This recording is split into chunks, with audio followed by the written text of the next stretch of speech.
ವಿಷ್ಣು ಸ್ಮಾರಕ ನೆಲಸಮ ವಿಶೇಷ ಚರ್ಚಾ ಕಾರ್ಯಕ್ರಮಕ್ಕೆ ಆತ್ಮೀಯ ಸ್ವಾಗತ. ನಾನು ಸಿಂಧೂರ. ಇಂಥದ್ದೊಂದು ಚರ್ಚೆಗೆ ಕೂತ್ಕೊಳ್ಳೋದಕ್ಕೆ ಮನಸ್ಸಿಗೆ ಬಹಳ ಬೇಜಾರಾಗ್ತಾ ಇದೆ. ಯಾಕಂತಂದ್ರೆ ಕನ್ನಡ ಚಿತ್ರರಂಗದಲ್ಲಿ ತ್ರಿಮೂರ್ತಿಗಳು ಅಂತ ಇದ್ರು.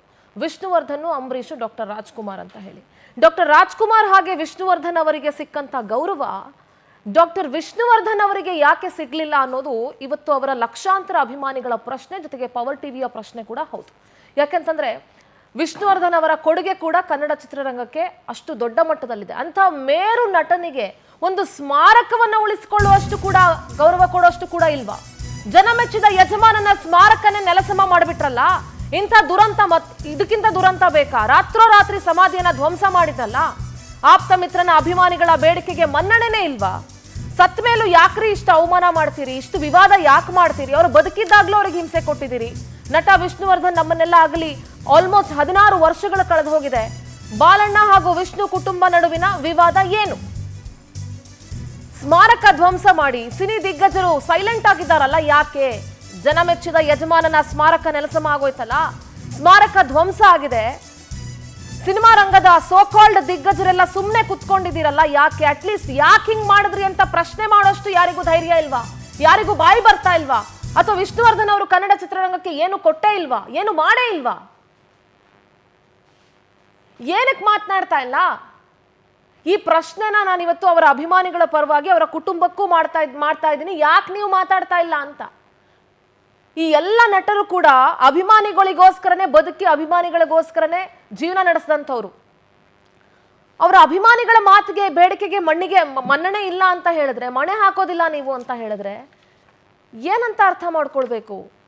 ಅವ್ರು ಯಾವಾಗಲೂ ಬಹಳ ಸೂಕ್ಷ್ಮ ಸ್ವಭಾವದವ್ರು ಇದ್ರು. ಯಾವಾಗಲೂ ಒಂದು ರೀತಿ ಸ್ಪಿರಿಚುವಲ್ ಲೈನಲ್ಲಿ ಇದ್ದಂಥವ್ರು ವಿಷ್ಣುವರ್ಧನ್ ಅವರು. ಇವತ್ತು ಅವರ ಅಭಿಮಾನಿಗಳಿದ್ದಾರೆ ನಮ್ಮ ಜೊತೆಗೆ. ವಿಷ್ಣುವರ್ಧನ್ ಅವರ ಅಭಿಮಾನಿ ಗೋವಿಂದರಾಜು ಅಂತ. ನಮಸ್ತೆ ಗೋವಿಂದರಾಜು ಅವರೇ, ನಮ್ಮ ಕಾರ್ಯಕ್ರಮಕ್ಕೆ ಸ್ವಾಗತ. ವಿಷ್ಣು ಸೇನಾ ಸಮಿತಿಯ ಮಹಿಳಾ ಘಟಕದ ಅಧ್ಯಕ್ಷೆ ವಿಜಯಲಕ್ಷ್ಮಿ ಅವರಿದ್ದಾರೆ. ವಿಜಯಲಕ್ಷ್ಮಿ ಅವರೇ, ನಮಸ್ತೆ, ಕಾರ್ಯಕ್ರಮಕ್ಕೆ ಸ್ವಾಗತ. ಮೊದಲನೇದಾಗಿ ಗೋವಿಂದರಾಜು ಅವರ ಹತ್ರ ಮಾತನಾಡ್ತೀನಿ. ಬಹಳ ನೋವಾಯ್ತು ನಿನ್ನೆ ಪವರ್ ಟಿವಿ ಮೊದಲು ಬ್ರೇಕ್ ಮಾಡ್ತು ಈ ಸುದ್ದಿಯನ್ನ ಹೀಗಾಗಿದೆ ಅಂತ ಹೇಳಿ. ಅಷ್ಟು ದೊಡ್ಡ ಮೇರು ನಟ, ಯಾಕೆ ಈ ಅನ್ಯಾಯ? ಸತ್ತ ಮೇಲೂ ಯಾಕೆ ವಿವಾದ? ಅವ್ರಿಗೆ ಯಾಕೆ ಅವಮಾನ? ಈ ಅನ್ಯಾಯ ಯಾಕೆ? ನಮ್ಮ ಪ್ರಶ್ನೆ ನಿನ್ನೆ ಕರಾಳ ದಿನ ಅನ್ಕೋತೀವಿ ನಾವು. ಬೇಕಾರೆ ನಮ್ಮ ಪ್ರಶ್ನೆ ಸರ್ಕಾರದ ಮೇಲೆ ಇದೆ ಮೇಡಮ್. ಯಾಕಂದ್ರೆ ಸರ್ಕಾರನೇ ಮಾಡಿದ್ದು, ಜಾಗ ಗುರ್ತು ಮಾಡಿದ್ದು ಯಾರು ಇಲ್ಲ. ಸರ್ಕಾರ ಕುಟುಂಬಸ್ಥರು ಕೇಳದಂತ ಜಾಗವನ್ನ ಸರ್ಕಾರ ಕೊಟ್ಟಿದೆ. ಇಲ್ಲ ಮೇಡಮ್, ಇವಾಗ ಕೊಟ್ಟಿರೋದು ಜಾಗ ಅದು ಮೇಡಮ್. ಅದೇ ಅಂತ್ಯಕ್ರಿಯೆ ಮಾಡ್ಬೇಕಾದ್ರೆ ಸರ್ಕಾರನೇ ಗುರ್ತು ಮಾಡಿ ಜಾಗ ಅದು. ಸರ್ಕಾರದ ಹೊಣೆ ಇದು. ಅವತ್ತಿನ ದಿನದಲ್ಲಿ ಕನ್ನಡ ಚಿತ್ರರಂಗದ ಮುಖ್ಯಸ್ಥರು ಯಾರ್ಯಾರು ಹೋಗಿ ಸರ್ಕಾರಕ್ಕೆ ಮನವಿ ಸಲ್ಲಿಸಿದ್ರು ಅನ್ನೋದು ಇಂಪಾರ್ಟೆಂಟ್ ಆಗುತ್ತಲ್ವಾ ಗೋವಿಂದರಾಜ್ ಅವರೇ? ಹೌದು ಮೇಡಮ್. ಆದ್ರೆ ಈ ಜನಗಳಿಗೋಸ್ಕರ ತಾನೇ ಮಾಡಿದ್ದು, ಜನ ಸೇರ್ತಾರೆ ಅಂತ ತಾನೇ ಮಾಡಿದ್. ಮೇಯ್ನು ಕಾರಣ ಏನದು? ಅಭಿಮಾನಿಗಳೆಲ್ಲ ಜನ ಸೇರ್ತಾರೆ, ಅದಕ್ಕೆ ಒಂದು ದೊಡ್ಡ ಜಾಗ ಬೇಕು ಅಂತ ಹೇಳ್ಬಿಟ್ಟು ಗುರುತು ಮಾಡ್ರು ಜಾಗ ಸರ್ಕಾರ. ಇವತ್ತು ಆ ಜಾಗ ಸರ್ಕಾರ ಜಾಗ ಆಗಿ ಸರ್ಕಾರನೇ ಅದು ತಗೊಳಕ್ ಬರಲ್ಲ ಅಂದ್ರೆ ಯಾವ ಲೆಕ್ಕದಲ್ಲಿ ಹೇಳ್ತಿದಾರೆ ಗೊತ್ತಾಗ್ತಿಲ್ಲ. ಅಭಿಮಾನಿಗಳು ಸ್ವತಃ ಮಾಡಿದೆವು. ಅದು ಸರ್ಕಾರದ ಜಾಗ ಅಂತ ಹೇಗೆ ಹೇಳ್ತೀರಿ? ಸರ್ಕಾರನೇ ಕೊಟ್ಟರು ಮೇಡಮ್ ಅವ್ರಿಗೆ. ಅಲ್ಲ, ಅವ್ರಿಗೆ ಸರ್ಕಾರ ಕೊಟ್ಟು ಬಾಲನ ಕುಟುಂಬಕ್ಕೆ ಸರ್ಕಾರದಿಂದ 20 ಎಕರೆ ಗ್ರಾಂಟ್ ಆಗಿದೆ. ಹೌದು, ಆಯ್ತಾ? ಆ ಗ್ರಾಂಟ್ ಆಗಿರೋದು 10 ಎಕರೆ ಮಾರಿದ್ದಾರೆ ಆಲ್ರೆಡಿ. ಮಾರಾಟ ಮಾಡಕ್ಕೆ ಅಂತ ಕೊಟ್ಟಿರೋದು, ಅಭಿವೃದ್ಧಿ ಮಾಡಕ್ಕೆ ಅಂತ ಕೊಟ್ಟಿರೋದು. ಮಾರಾಟ ಮಾಡಕ್ಕೆ ಆಲ್ರೆಡಿ 10 ಎಕರೆ ಮಾರಿದ್ದಾರೆ. ನನಗೆ ಬಂದಿರೋ ಮಾಹಿತಿ ಪ್ರಕಾರ ಇದು ಕೂಡ ಮಾರಿದ 10 ಎಕರೆ ಕೂಡ ಅಂತ ಮಾಹಿತಿ ಇದೆ. ಅದ್ರ ಮಾಹಿತಿ ಗೊತ್ತಿಲ್ಲ. ಆದರೆ ನನ್ನ ಪ್ರಕಾರ ಇದು ಬೆಂಗಳೂರು ಉಸ್ತುವಾರಿ ಸಚಿವರಿಗೆ ಗೊತ್ತಿರುತ್ತೆ ಮಾಹಿತಿ, ಅಲ್ಲಿ ಸ್ಥಳೀಕ MLA ಗೊತ್ತಿರುತ್ತೆ ಮಾಹಿತಿ. ಯಾಕಂದರೆ ಒಂದು ಮೋರಿ ಕೆಲಸ ಆಗ್ಬೇಕಾದ್ರೆ ಒಂದು ಮಾಹಿತಿ MLA ಗೊತ್ತಾಗುತ್ತೆ. ಯಾಕೆ ಈ ದೊಡ್ಡ ಹಿರಿಯ ಕಲಾವಿದಕ್ಕೆ ಗೊತ್ತಾಗಲ್ಲ ಮಾಹಿತಿ ಒಂದು ಮಾಡ್ತಿರಂತ? ಇದೆಲ್ಲದಕ್ಕಿಂತ ಮುಖ್ಯವಾಗಿ, ಬಹಳ ಮುಖ್ಯವಾಗಿ ಅವ್ರ ಕುಟುಂಬದವ್ರಿಗೆ ಮಾಹಿತಿ ಗೊತ್ತಾಗುತ್ತಲ್ವಾ ಗೋವಿಂದರಾಜ್ ಅವರೇ? ಮೇಡಮ್, ಅವ್ರ ಕುಟುಂಬದವರು ಈ ವಿಚಾರದಲ್ಲಿ ಅಲ್ಲಿನ ವಿಚಾರಕ್ಕೆ ತಲೆ ಕೆಡಿಸ್ಕೋತಿಲ್ಲ. ಮೇನ್ ಕೆಡ್ಸ್ಕೋಬೇಕಲ್ವಾ? ಅವ್ರು ಕೆಡ್ಸ್ಕೋಬೇಕಾದ್ರೆ ಅವ್ರು ಕೆಡ್ಸ್ಕೊಂಡ್ರೆ ತಾನೇ ಅಭಿಮಾನಿಗಳ ಜೊತೆ ಒಂದು ಸ್ಟ್ರೆಂತ್ ಸಿಗುತ್ತೆ. ಆದ್ರೆ ನನ್ನ ಪ್ರಶ್ನೆ ಸರ್ಕಾರಕ್ಕೆ ಮೇಡಮ್, ಕುಟುಂಬಕ್ಕೋಸ್ಕರ ನೀವು ಮಾಡ್ಲಿಲ್ಲ ಅಲ್ಲಿ ಅಂತ್ಯಕ್ರಿಯೆ ಹೇಳುತ್ತೆ. ಇವತ್ತು ಅವ್ರ ಕುಟುಂಬದವ್ರು ಎಲ್ಲಿ ಜಾಗ ಕೇಳಿದ್ರು ನಾವು ಆ ಜಾಗ ಕೊಟ್ಟಿದೀವಿ ಅಂತ ಸರ್ಕಾರ ಹೇಳುತ್ತೆ. ಕುಟುಂಬಕ್ಕೋಸ್ಕರ ಮಾಡಿಲ್ಲ ಇವರು, ಕುಟುಂಬಕ್ಕೋಸ್ಕರ ಅಲ್ಲಿ ಅಂತ್ಯಕ್ರಿಯೆ ಮಾಡ್ಲಿಲ್ಲ ಇವರು. ಅಭಿಮಾನಿಗೋಸ್ಕರ ಜನ ಸೇರ್ತಾರೆ ಅಂತ ಮಾಡಿದ್ವಿ ಅಂತ್ಯಕ್ರಿಯೆ. ಅಲ್ಲಿ ಒಂದು ಫ್ಯಾಮಿಲಿಗೋಸ್ಕರ ಮಾಡಲಿಲ್ಲ. ವ್ಯಕ್ತಪಡಿಸಿದ್ರೆ ಅಲ್ಲಿ ಮಾಡ್ತಿರ್ಲಿಲ್ವೋ ಏನೋ ಅಲ್ವಾ? ಅದು ಅವತ್ತು ನೀವು ಮಾಡ್ಬೇಕಾಯ್ತು. ಅವ್ರ ಫ್ಯಾಮಿಲಿಯವ್ರು ಕೇಳ್ಕೊಂಡು ನೀವು ಜಾಗ ಮಾಡ್ಬೇಕಾಯ್ತು. ಅಭಿಮಾನಿಗೋಸ್ಕರ ಮಾಡಬಾರ್ದಾಯ್ತು ನೀವು. ಅಭಿಮಾನಿಗೋಸ್ಕರ ನೀವು ದೊಡ್ಡ ಜಾಗ ಮಾಡಿ ಇವತ್ತು ಅಭಿಮಾನಿಗಳನ್ನ ಕೇಳಕ್ಕಿಲ್ಲ ಅಂತ ಕೋರ್ಟಲ್ಲಿ ಸುಮಾರು ಆಗುತ್ತೆ. ಅಭಿಮಾನಿಗಳಿಗೆ ಕೇಳೋ ಪ್ರಶ್ನೆ ಇಲ್ಲ ಅಂತ ಹೇಳ್ತಾರೆ. ಅವತ್ತು ಸರ್ಕಾರಕ್ಕೆ ಗಮನ ಇರಬೇಕಾಯಿತು. ಅವತ್ತು ಸರ್ಕಾರ ಯಾರೇ ಇರಲಿ, ಇವತ್ತಿನ ಸರ್ಕಾರ ನಾವು ಓದುತ್ತಾನೆ. ಕಾಂಗ್ರೆಸ್ ಸರ್ಕಾರ ಇರಲಿ, BJP ಸರ್ಕಾರ ಇರಲಿ, ಅದು ಸರ್ಕಾರ ಹೊಣೆ ಅಂದ್ಮೇಲೆ ಸರ್ಕಾರನೇ ಮಾಡ್ಬೇಕಲ್ವ ಅದನ್ನ. ಇಲ್ಲ, ಸರ್ಕಾರ ಏನ್ ಮಾಡಬೇಕಿತ್ತು ನಿಮ್ಗೆ ಹೇಳಿ? ಸರ್ಕಾರ ಮಾಡಬೇಕಾಗಿತ್ತು. ಅಂತ್ಯಕ್ರಿಯೆ ಮಾಡಿರೋ ಜಾಗವನ್ನ ಯಾವುದೇ ಕಾರಣಕ್ಕೂ ಕೋರ್ಟಲ್ಲಿ ಸರ್ಕಾರನೇ ಇದು ದಾವೆ ಹೊರಬೇಕಾಯಿತು. ಈ ಜಾಗ ನಾವು ಅದನ್ನೇ ನಾನು ಹೇಳ್ತಾ ಇರೋದು ಗೋವಿಂದರಾಜ್ ಅವರೇ, ನೀವು ಒಂದು ಅರ್ಥ ಮಾಡ್ಕೊಳ್ಳಿ, ಅಭಿಮಾನಿಗಳಿಗೋಸ್ಕರ ಅಂತ ಮಾಡಿದ್ರು ಕೂಡ ಅವತ್ತು ಕುಟುಂಬದವರ ಬೆಂಬಲ ಇತ್ತು, ಮಾಡಿದ್ರು.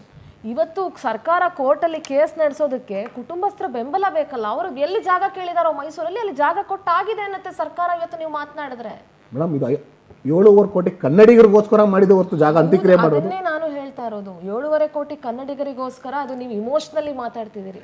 ಆದ್ರೆ ಒಂದು ಸರ್ಕಾರ ಇಮೋಷನಲಿ ಮಾತಾಡಕ್ಕಾಗಲ್ಲ. ಒಂದು ಸರ್ಕಾರ ಕಾನೂನು ಏನಿದೆ ಕಾನೂನಾತ್ಮಕವಾಗಿ ಸರ್ಕಾರ ಮಾತಾಡುತ್ತೆ. ಈಗ ನಾವು ಅವ್ರಿಗೆ ಜಾಗ ಕೊಟ್ಟಿದೀವಿ, ಅವ್ರ 10 ಎಕರೆ ಅವ್ರಿಗೆ ಮಾರ್ಕೊಂಡಿದ್ದಾರೆ ಅಂತಂದ್ರೆ ಅದಕ್ಕೆ ಸರ್ಕಾರ ಅದಕ್ಕೆ ಅದ್ರ ಜೊತೆ ಫೈಟ್ ಮಾಡ್ಬೋದು.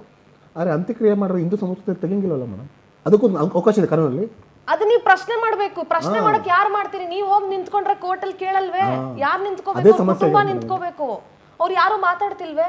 ಏನ್ ಹೇಳ್ತೀರಿ? ಹಿಂದೂ ಸಂಸ್ಕೃತಿಯಲ್ಲಿ ಯಾವುದು ಜಾಗ ತೆರವು ಅಧಿಕಾರ ಇಲ್ಲ. ಅದು ಅದನ್ನೇ ನಾನು ಹೇಳ್ತಾ ಇದೀನಪ್ಪ. ಅದನ್ನ ಯಾರು ಪ್ರಶ್ನೆ ಮಾಡ್ಬೇಕು? ನೀವು ಕೋರ್ಟಲ್ಲಿ ಕೇಸ್ ಹಾಕ್ತೀರಾ? ಇವಾಗ ಕೇಸ್ ಎಲ್ಲ ಅದೇ ಪ್ಲಾನ್ ಮಾಡ್ತೀವಿ. ಈಗ ಹೈಕೋರ್ಟ್ ಆದೇಶದ ಮೇರೆಗೆ ನಾವು ಮಾಡಿದೀವಿ ಅಂತ ಹೇಳ್ತಾರೆ ಅವರು.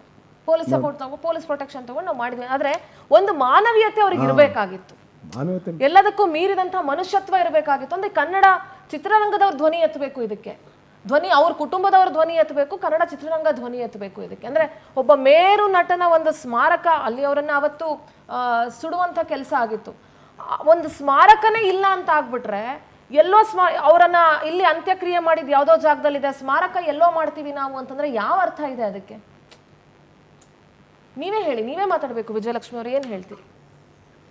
ಮೊದಲನೇದಾಗಿ ಇದು ಬಂದ್ಬಿಟ್ಟು ಕುಟುಂಬದವರು ಇದು ಎಲ್ಲ ಒಪ್ಪಿಗೆ ಮೇರೆಗೆ ಇದು ಡೆಮಲಿಷ್ ಆಗಿರೋದು ಮ್ಯಾಮ್. ಕುಟುಂಬದವ್ರಿಗೆ ಏನು ನಾನು ಕೇಳೋದು ಒಂದೇ, ಭಾರತಿ ಅಮ್ಮಗಾಗಿರ್ಬೋದು, ಅನಿರುದ್ಧ್ ಸರ್ಗಾಗಿರ್ಬೋದು, ನೀವು ಫಸ್ಟ್ ಡೇನೇ ನಿಮಗೆ ಗೊತ್ತಿತ್ತಾ ಇಲ್ಲಿ ಸ್ಮಾರಕ ಕೊಡಲ್ಲ, ಇಲ್ಲಿ ಮಾಡ್ತಾ ಇರೋದು ಇವಾಗ ಬರೀ ಕ್ಷಣಿಕ, ಇದಾದ್ಮೇಲೆ ನಾವು 9 ವರ್ಷ ಆದಮೇಲೆ ನಾವು ಇವ್ರ ಜಾಗ ಕೊಡಲ್ಲ ಅಂತ ಇರುತ್ತೆ, ನಾವು ಚಿತಾಭಸ್ಮ ಎತ್ಕೊಂಡು ನಾವು ಅಲ್ಲಿ ಮಾಡ್ಕೊಳ್ಳೋಣ ಅಂತ ಇವ್ರಿಗೆ ಗೊತ್ತಿತ್ತ ಮ್ಯಾಮ್? ಪ್ರಶ್ನೆ ಅವರೇ ಉತ್ತರ ಕೊಡ್ಬೇಕು. ಇದು ನಂದು ಒಂದು ಕಳಕಳಿಯ ಮನವಿ ಅವ್ರ ಕುಟುಂಬಕ್ಕೆ. ಯಾಕೆಂದರೆ ನಮ್ಮ ವೀರಕಪುತ್ರ ಶ್ರೀನಿವಾಸರು ವಿಷ್ಣು ಸೇನಾ ಸಮಿತಿ ರಾಜ್ಯಾಧ್ಯಕ್ಷರು ತುಂಬ ಓಡಾಡಿದ್ರು 10 ವರ್ಷದಿಂದ.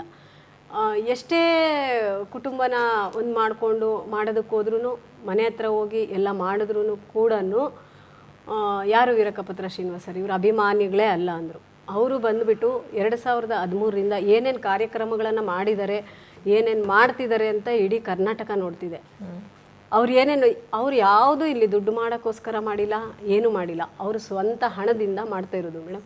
ಫಸ್ಟ್ನೇ ವರ್ಷ ಕಾರ್ಯಕ್ರಮ ಮಾಡಬೇಕಾದ್ರೆ ಅವ್ರಿಗೆ ಅಮೌಂಟ್ ಇಲ್ಲ ಅಂಥೇಳಿ ಅವರ ಹೆಂಡತಿಯ ಒಡವೆಗಳನ್ನು ಇಟ್ಟುಬಿಟ್ಟು ಮಾಡಿದ್ದಾರೆ ಪುಣ್ಯಭೂಮಿಲಿ ಕಾರ್ಯಕ್ರಮನ. ಇವರು 7 ವರ್ಷ ಪುಣ್ಯಭೂಮಿಗೆ ಬರಲಿಲ್ಲ.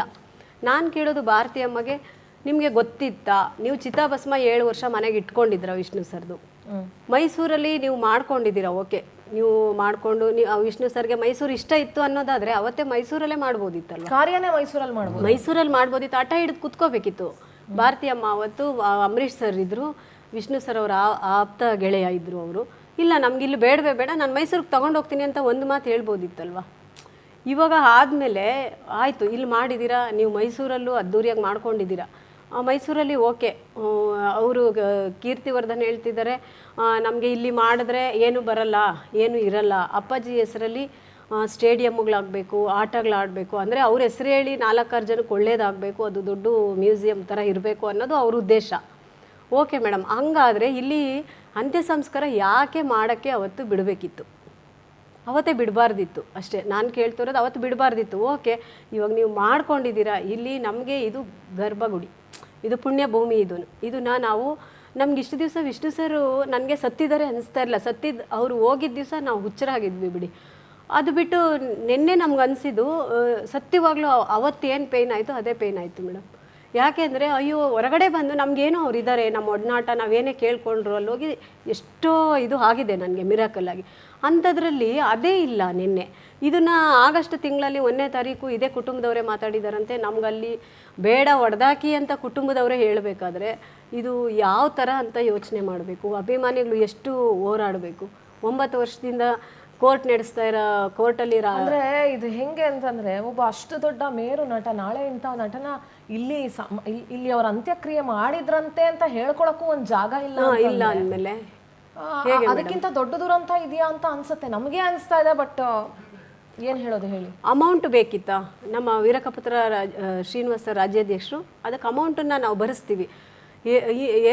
ಎರಡು ಕೋಟಿ ವೆಚ್ಚಕ್ಕೇನೆ ಮಾತಾಡಿದ್ರಂತೆ ಮೇಡಮ್. 2 ಕೋಟಿ ಅಷ್ಟಕ್ಕೇನೆ ಕೇಳಿದ್ದಾರೆ. ಕೊಡ್ಬೋದಿತ್ತಲ್ಲ, ಜಾಸ್ತಿ ಕೇಳಿಲ್ಲ. ಅವ್ರದ್ದು ಏನಿದೆಯೋ 10 ಕುಂಟೆ ಜಾಗ ಮಾತ್ರ ಕೇಳಿದ್ದಾರೆ.